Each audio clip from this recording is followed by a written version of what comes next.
Hello everybody and welcome back to another episode of Reference Cellular. Today we're going to talk about a topic that's been on my mind for a while now, and that is Mint Mobile. Now I've seen Mint Mobile all over the internet lately, ever since Ryan Reynolds purchased part of this company.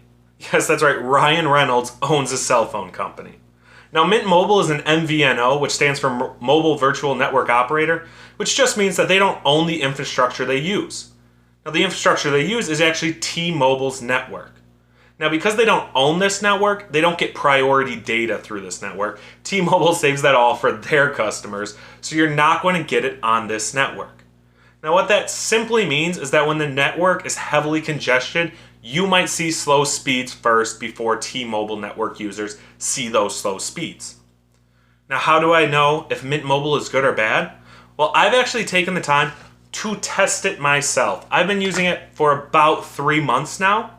And I'm going to let you know, am I going to stick with T-Mobile? Am I going to stick with Mint Mobile? Or am I going to go out searching for a new provider? What's going to happen? And I'm going to let you know all of that real soon. So Mint Mobile has 4 different plans. They have a 4 gigabyte plan for $15 a month. They have a 10 gigabyte plan for $20 a month. A 15 gigabyte plan for $25 a month, and an unlimited plan for $30 a month. And no, I did not stumble over my words. This plan is actually called unlimited. Okay, it's not unlimited, it's unlimited.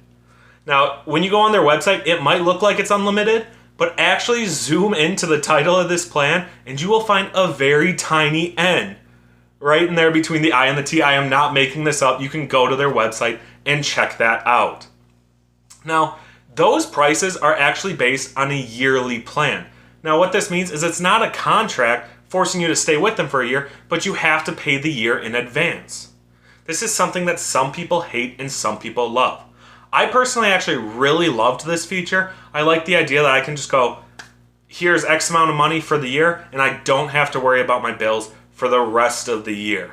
You can also set up auto renewal so you don't even ever have to worry about it. You just know once a year they're going to take whatever they need, and that's it.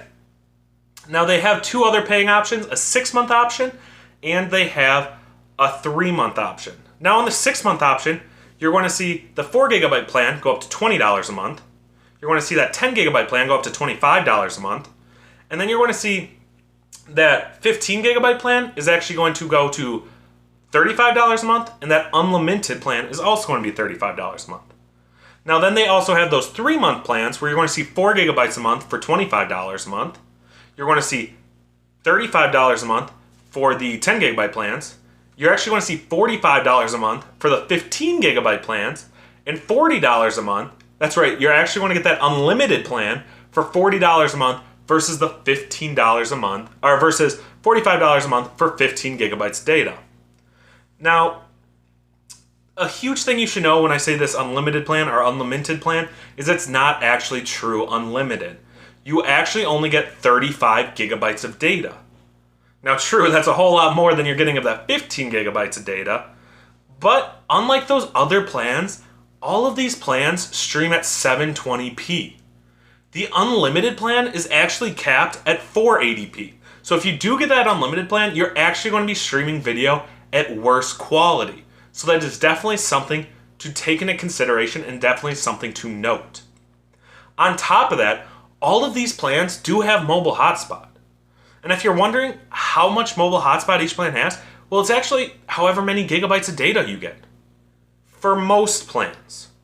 Once again, that unlimited plan actually has a different rule. That one only gets 5 gigabytes of mobile hotspot.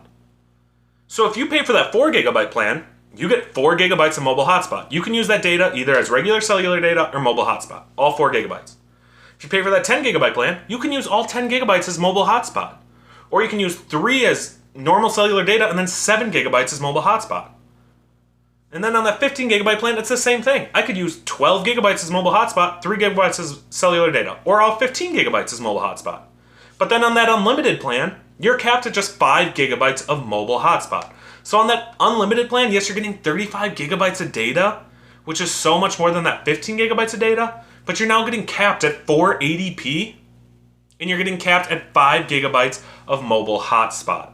So I love that you're seeing that boost in data, but to be honest, the cutoff that you're taking in streaming quality and the cutoff that you're taking in that mobile hotspot, I just don't think it's worth it. And I think this unlimited plan is really just thrown out there to be, hey, we have an unlimited plan, even though I think that's why they don't market as unlimited. I think that's why they say it's unlimited, because they don't actually want to say it's unlimited.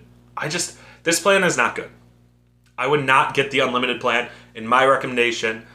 That's just, to me, you're taking too many cutoffs. I personally like a minimum of 720p streaming quality. That's at least HD. I don't need 4K. I'm fine with 720. That is what I watch everything in, is 720. So to see us get capped off at 480, that really hurts. Yes, there is workarounds. I'm sure many of you know this. I could just get a VPN, and then, once again, I could stream at higher qualities, even up to 4K. But then at that point, I'm paying extra money to get a VPN on top of my plan already. I just don't think it's worth it.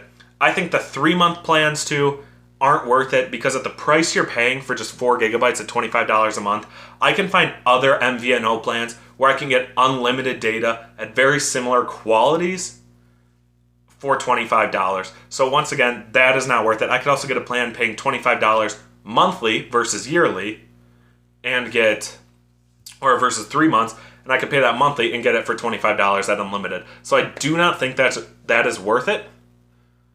I would definitely go, if you're considering Mint Mobile, pay for the year. It is where you're going to get the most savings. I definitely think that is your best bet. Now, when I was looking at this too, I don't think I would honestly even consider that 15 gigabyte plan either. Because once again, you're going to pay $25 a month, and that's over the year. But $25 a month, I can find other unlimited plans. I'm not going to settle for 15 gigabytes. So where I think your bread and butter with Mint Mobile is your bread and butter is for people who are looking for 4 gigabytes a month or 10 gigabytes a month. Now, the one thing I really want to stress, though, that you guys take into consideration when getting these plans is know how much data you use in the entire year each month. For instance, if you average 3 gigabytes or 4 gigabytes, say you average exactly 4 gigabytes a month, you might think, oh, I just need 4 gigabytes of data. But what happens if you average 4 gigabytes a month, but 6 months of the year you use 1 gigabyte, and then the other 6 months of the year you travel so much you use 7 gigabytes? Yes, you're still technically averaging 4 gigabytes of data, but they're going to cap you off at 4 gigabytes. So those months you have to use 7, you're going to have to pay for extra data, and their rates are like this. For 1 extra gigabyte for the month, you have to pay an extra $10. For 3 extra gigabytes, you have to pay an extra $20. So now, if that was the case of how you were using your data, 6 months you have to pay an extra $20. That already is more expensive overall throughout the entire year than if you would have just paid for that 10 gigabyte plan at $20 a month. So this is definitely something, I think the 4 gigabyte and the 10 gigabyte plans are definitely the best bet. But if you keep going over those, I think about 3 months of the year, you're starting to get into that area. I would definitely consider going to another MVNO that has that unlimited data for about that $25, $30 a month. Companies such as US Mobile and Visible. Now, this plan also comes with unlimited talk and text, which is pretty standard in today's market. And it also gives you access, though, to 4G and 5G. And T-Mobile has the largest 5G network in terms of coverage at this very moment. So the fact that you get access to that at these cheap, affordable rates on Mint Mobile is amazing, and I was super excited to see that. Now, I even went and tested this out on multiple different phones. I took it out on an iPhone 12 so I could test out the 5G, took it out on the Samsung Galaxy S21 Ultra. I made sure to also take it out on an iPhone 8 so I could test it on a device that didn't have 5G and test how it's going to be for those 4G network users. And let me tell you, the speeds were amazing. I actually very much enjoyed the speed I was getting from these devices. On those 5G devices, I was regularly pulling anywhere from 100 to 300 megabits per second. And on that 4G device, when I was using an iPhone 8, I actually was pulling around 100 megabits per second and usually averaged anywhere from 30 to 100 megabits per second. Now compare that to some of the other companies I'm also testing at the same time. That was some of the highest speeds I was seeing. In fact, I even compared it to Verizon, right? Verizon is known as one of the top dogs in the cellular industry. So yeah, I had an AT&T and Verizon phone with me while I was doing these tests.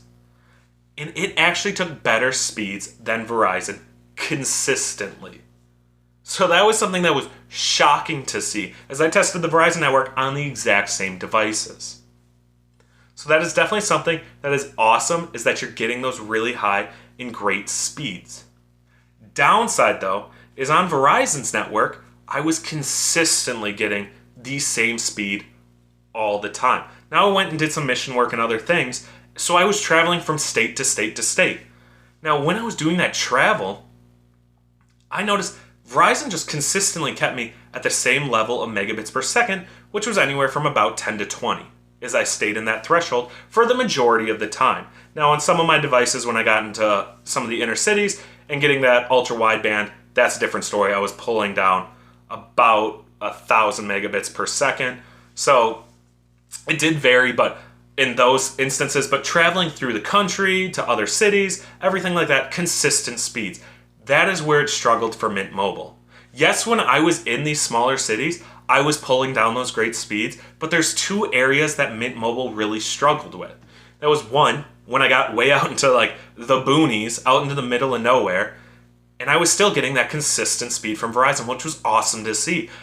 But where I just got cut off with Mint Mobile, right? I just seemed to be driving, 100 megabits per second, 100 megabits, 20 megabits per second, 20 megabits, nothing. It just flat out cuts off. You have absolutely nothing, no signal whatsoever. And that was very frustrating.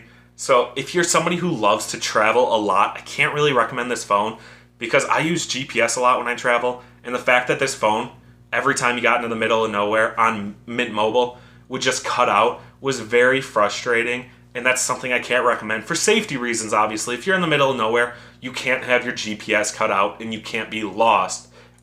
It's just not something I can recommend. So definitely not a plan to stick with if you're somebody who travels a lot. The other area this really struggled was a lot of times in major cities. The reason it struggled in major cities wasn't because I didn't have coverage, but because, like I said, this is an MVNO. They don't get that priority data over T-Mobile network. So when I was in a city with a lot of people, I was always getting deprioritized in times of congestion, and my speeds would suffer. I'm talking, I would start getting 0.12 megabits per second, and it was so frustrating. There is nothing more frustrating than knowing you have coverage, but you're just not getting it because you're deprioritized. And the worst part about this was it wasn't just major cities, right? It wasn't just the New Yorks, LAs, Chicagos. No, it was smaller cities too. Cities with only 50,000 to 100,000 people. I was sometimes getting deprioritized because of congestion. And that was just absolutely frustrating. But it did give me great speeds, better speeds than I saw on Verizon and AT&T in towns of about 10,000 people to 20,000 people. So if those are one of the towns you live in and you don't do a lot of traveling, then this is absolutely a great network that you should consider. Because it worked fantastic and was pulling off amazing speeds. And I absolutely love that part about that, while also being super affordable. Now this plan comes with a 3-in-1 SIM card, which is awesome to see, and it comes right here in the package. Sometimes too, you'll actually get a second SIM card that you can share with somebody else so they can try the network for 1 week, and if they like it, they can just activate it through that SIM card. So that is awesome too. This also has free international calls to Canada and Mexico. Now I'm starting to think that's pretty standard, and if I don't see that with a plan, I won't even consider it, especially as somebody who has friends who live in Canada and Mexico. If I do not have a plan that has unlimited call to Canada and Mexico, then that is definitely something that is negative. Now, I couldn't find anything on their website if they have texting to Canada and Mexico, and that's honestly something that it didn't bother me that much. Snapchat uses data and goes over network. That's not something that you need to be able to text internationally for. So if you're using something like Snapchat or Facebook Messenger, it's not going to be a problem. You can still message people over there. So it's not something that it's huge to me, but it's something that's really nice for those major networks with like T-Mobile where you can text to over 150 countries, Verizon where you can text over 200, AT&T where you can text to about 200. It's really nice to see, but it's not a big deal in an MVNO. If you're paying less money, you're going to lose some of those perks. And honestly, this is a perk that I think is a good one to cut off and not pay the extra money for. This does have Wi-Fi calling and text as well. And I think the Wi-Fi calling and text was actually very clean and very well done. I don't have any problems with it. I've never had a problem with it. The calling and text is fantastic.